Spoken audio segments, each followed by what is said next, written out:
नमस्कार दोस्तों, स्वागत करता हूं मैं आप सबका एक बार फिर से अपने इस चैनल में। दोस्तों, दिन भर क्या रहा स्पेस और डिफेंस की गलियारों से, चलिए एक एक करके जान लेते हैं। दोस्तों, यहाँ पे अगर सबसे पहली खबर की बात करते हैं तो वो ये है भारतीय नौसेना को लेकर। भारतीय नौसेना के पास मौजूदा इंग्लैंड से वर्ष 1971 में हासिल किए गए पुरानी तकनीक वाले सी किंग हेलीकॉप्टर का स्थान लेने आ रहे MS-60R हेलीकॉप्टर्स हिंद महासागर क्षेत्र में चीन और पाकिस्तान की पनडुब्बियों और युद्धपोतों को ढूंढने और उन्हें उलझाने के लिए लाए जा रहे हैं। जिस समझौते पर दस्तखत किए गए हैं वो उस 2.6 अरब अमेरिकी डॉलर के उस पैकेज का आधा भी नहीं है जिसकी घोषणा अमेरिकी विदेश विभाग ने अप्रैल 2019 में की थी। इस पैकेज में चॉपर, उनके सेंसर्स और कम्युनिकेशन सिस्टम के साथ साथ पोतों को निशाना बनाने वाली सक्षम हेलफायर मिसाइलों, MK-54 टॉर्पीडो और प्रिसीजन स्ट्राइक रॉकेट सिस्टम सहित कई अस्त्र प्रणाली यानी वेपन सिस्टम की कीमत शामिल है। दोस्तों, जानकारी के मुताबिक बता दें कि फुल पैकेज को लेकर अभी चर्चा जारी है, जिसमें उन वेपन्स और सेंसर्स को लेकर भी अभी अंतिम निर्णय नहीं लिया गया है जो भारतीय नौसेना को हेलीकॉप्टरों के साथ मिलेंगे। इस सौदे को सीधे अमेरिकी नौसेना के जरिए किया जा रहा है, जिसे लॉकहीड मार्टिन को 3 MS-60R हेलीकॉप्टरों की डिलीवरी प्रक्रिया को तेज करने की अनुमति दे दी गई है। इससे भारतीय नौसेना के पायलटों और इंजीनियरों को इन हेलीकॉप्टरों पर प्रशिक्षण का मौका उन्हें विमान वाहक पोतों, डिस्ट्रॉयर पोतों तथा पनडुब्बी पर तैनात किए जाने से पहले मिल सकेगा। MS-60R हेलीकॉप्टर की पहली खेप अमेरिका से अगले साल भारत को मिल जाएगी। यानी कि दोस्तों, भारतीय नेवी के लिए बेहद जरूरी थे ये मल्टी रोल हेलीकॉप्टर्स और इनकी डील को अब अंतिम रूप दे दिया गया है और जल्द ये भारतीय नौसेना को मिलेंगे। लेकिन दोस्तों, यहाँ पर सबसे बड़ी बात आ रही है कि इसके साथ जो हथियार प्रणाली है और सेंसर्स की, हालांकि ये बात अभी क्लियर नहीं है कि इसमें क्या क्या वेपन सिस्टम्स और अमेरिका भारत को देगा और किस कीमत पर उनको देगा। बहरहाल अभी हमें इस चीज का भी वेट करना होगा। यानी कि दोस्तों, ये सौदा तो हो चुका है और अब भारत को पहली खेप भी मिलने वाली है। अगली खबर की बात करते हैं तो वो राफेल विमानों को लेकर आ रही है। हवा में भारत की मारक क्षमता को बढ़ाने वाले राफेल लड़ाकू विमान इस साल जुलाई के अंत तक फ्रांस से पहुंचना शुरू हो जाएंगे। दोस्तों, रिपोर्ट के मुताबिक आपको बता दें कि विमान हवाई हमले की क्षमता के मामले में भारत को पाकिस्तान और चीन दोनों पर बढ़त देगा। बता दें कि विमान पहले मई अंत तक भारत में आने वाले थे, लेकिन कोविड-19 के कारण इसे 2 महीने के लिए स्थगित कर दिया गया। ये एयरक्राफ्ट पंजाब के अंबाला एयरबेस पर उतरेंगे। दोस्तों, आपको बता दें कि फ्रांसीसी वायुसेना के टैंकर विमान से इन लड़ाकू विमानों में हवा में ही ईंधन भरा जाएगा। इसके बाद ये मिडिल ईस्ट में किसी जगह पर उतरेंगे। मिडिल ईस्ट से आते वक्त भारत में उतरने से पहले भारतीय IL-78 टैंकों द्वारा फिर से इन पर हवा में ईंधन भरा जाएगा। सूत्रों के मुताबिक राफेल सीधे फ्रांस से भारत आ सकता है, लेकिन एक छोटे कॉकपिट के भीतर 10 घंटे की उड़ान तनावपूर्ण भी हो सकती है। यानी कि दोस्तों, डायरेक्टली आ रहे हैं ये विमान, यानी कि उन्हें पायलट ऑपरेट करते हुए भारत पहुंचेंगे। लेकिन दोस्तों, यहाँ पर जो समस्या है कि 10 घंटे तक एक पायलट को इस विमान में बैठना पड़ेगा और जगह जगह पर इसमें मिड एयर रिफ्यूलिंग भी की जाएगी। फिर भी दोस्तों, ये काफ़ी एक चुनौतीपूर्ण कार्य होगा क्योंकि इस वक्त ट्रांसपोर्टेशन की कई सारी चीज़ें बंद हैं, जिसकी वजह से ये डायरेक्टली विमान आ रहे हैं फ्रांस से। दोस्तों, यहाँ पे अगली खबर की बात करते हैं तो फिर से नेपाल को लेकर आ गई है। जी हाँ, आपको बता दें कि नेपाल फिर से बौखला गया है और उसने, जैसे कि मैंने आपको डिफेंस अपडेट्स में बताया था कि उसने सैनिक तैनात करने शुरू भी कर दिए हैं। दोस्तों, भारत ने लिपुलेख पास का उद्घाटन किया और ये भारत ने 12 साल की कड़ी मेहनत के बाद चीन सीमा को जोड़ने का अहम काम किया, जो कि पहाड़ को काटकर इस सड़क को बनाया गया और इससे कैलाश मानसरोवर की यात्रियों को सुविधा होगी। लेकिन इस लिहाज से नेपाल खुश नहीं था। अब उसने क्या किया है, यानी कि नेपाल की सरकार ने काला पानी को अपना हिस्सा बताते हुए सड़क निर्माण का तीखा विरोध भी किया था और अब उसने भारत के इस इलाके में अपनी चौकसी बढ़ा दी है। नेपाल ने भारत से लगी सीमा पर अपने सैनिक तैनात करने शुरू कर दिए हैं।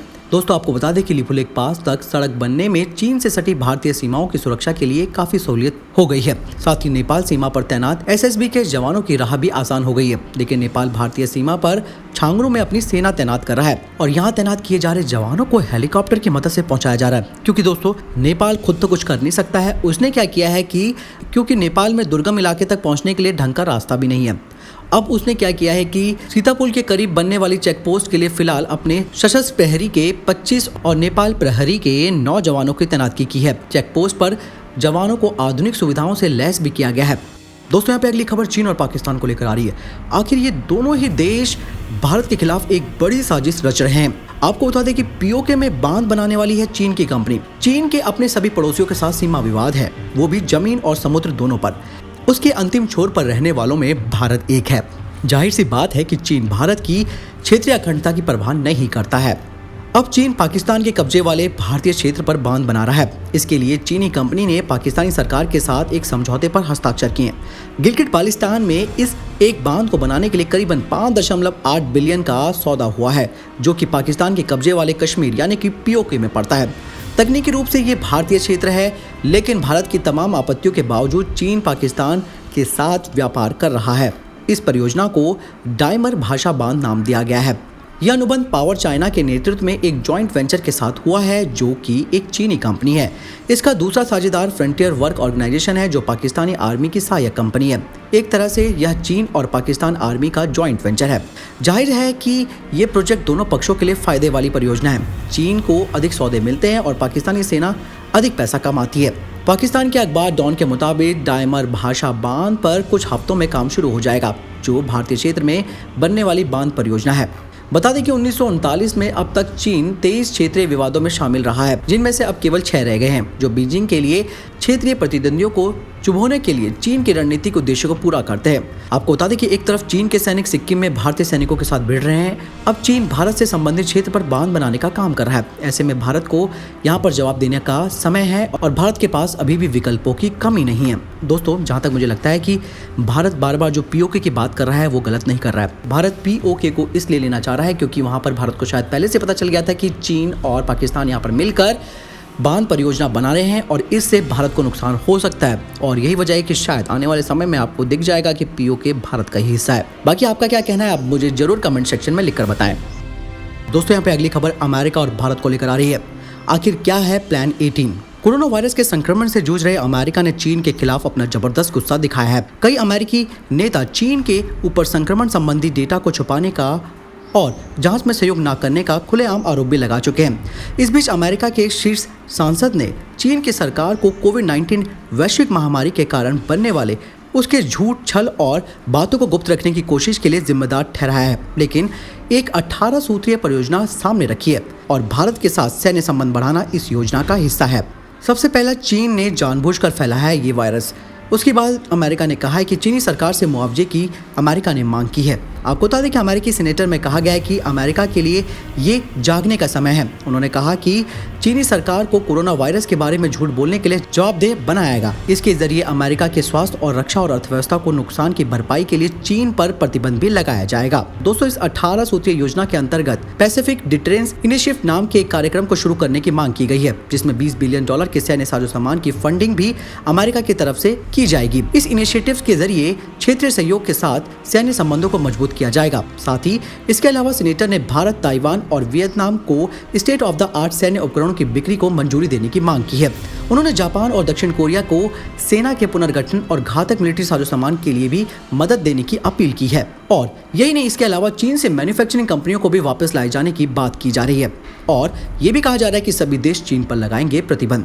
अमेरिका के राष्ट्रपति डोनाल्ड ट्रंप ने पुष्टि की है कि उनके प्रशासन ने चीन से अरबों डॉलर की अमेरिकी पेंशन निधि निवेश निकलवाने के लिए कहा है और इसी तरह के अन्य कदमों पर भी विचार किया जा रहा है। चीन पर बौद्धिक संपदा और अनुसंधान कार्य से जुड़ी जानकारियां चोरी करने का आरोप लगाया गया। दोस्तों, यहाँ पे अगली खबर की बात करते हैं तो ताइवान को लेकर आ रही है। अमेरिका, यूरोपीय संघ, ऑस्ट्रेलिया, न्यूजीलैंड और जापान WHO की विश्व स्वास्थ्य सभा में ताइवान की उपस्थिति के पक्ष में, जो कि चीन को चेतावनी देने वाली बात है। ताइवान की लोकप्रियता और वैश्विक समर्थन की वृद्धि चीन के लिए बड़ा झटका है। इसने चीन को काफी हद तक रौंद दिया है। साथ ही चीन सैन्य कार्रवाई की धमकी भी दे रहा है। दोस्तों, ये भारत के लिए एक अवसर की खिड़की है। ऐसे में भारत को चीन का मुकाबला करने के लिए WHO में ताइवान का समर्थन करना होगा। आपको बता दें कि चीन के विदेश मंत्रालय ने फ्रांस को ताइवान के लिए सैन्य समझौते के अनुबंध के लिए चेतावनी दे डाली है, जो कि 30 साल पहले खरीदे गए फ्रांसीसी निर्मित युद्धपोत के बेड़े में अपग्रेड करने का हिस्सा था। साथ ही ताइवान फ्रांस से हथियार खरीदने की योजना बना रहा है। हालांकि फ्रांस ने बुधवार को स्वशासित ताइवान को हथियार बेचने के बारे में इन चेतावनियों को खारिज कर दिया और कहा कि मौजूदा सौदों को वो लागू करेगा और साथ ही साफ साफ कह दिया कि बीजिंग को कोविड-19 महामारी से लड़ने पर अपना ध्यान केंद्रित करना चाहिए। चीन का कहना है कि ताइवान वन चाइना का हिस्सा है और इस सिद्धांत को किसी भी देश द्वारा स्वीकार किया जाना चाहिए। दोस्तों, आपको बता दें कि अमेरिकी विदेश विभाग ने भी आगामी विश्व स्वास्थ्य संगठन में अपनी सीट सुनिश्चित करने के लिए ट्वीट फॉर ताइवान नाम का अभियान चलाया है। अंतर्राष्ट्रीय संगठन ब्यूरो, जो कि विदेश विभाग का एक हिस्सा है, इस महीने की शुरुआत में इसे पोस्ट किया था। चीन ताइवान को पनपने से डरता है क्योंकि ताइवान यहाँ पर लोकतांत्रिक देश है और वहाँ पर कुल 440 मामले आए इस वुहान वायरस के, जिसमें केवल अभी तक सिर्फ 7 मौतें हुई हैं। दिलचस्प बात यह है कि विश्व स्वास्थ्य संगठन के किसी भी समर्थन के बिना ताइवान ने अपने दम पर इस वायरस को हराया है। चीन को इस बात का एहसास है कि ये अगर विश्व मंच पर खड़ा हो जाता है तो उसके हर प्रयास को ताइवान रोकेगा। तो दोस्तों ये थे टॉप डिफेंस और स्पेस अपडेट्स। वीडियो के संबंध में कोई प्रश्न जवाब या आपका कोई सवाल है, आप जरूर मुझे कमेंट बॉक्स पर लिखकर पूछ सकते हैं। इस वीडियो के लिए इतना ही, मिलता है एक नई वीडियो के साथ, तब तक के लिए नमस्कार, जय हिंद, जय भारत।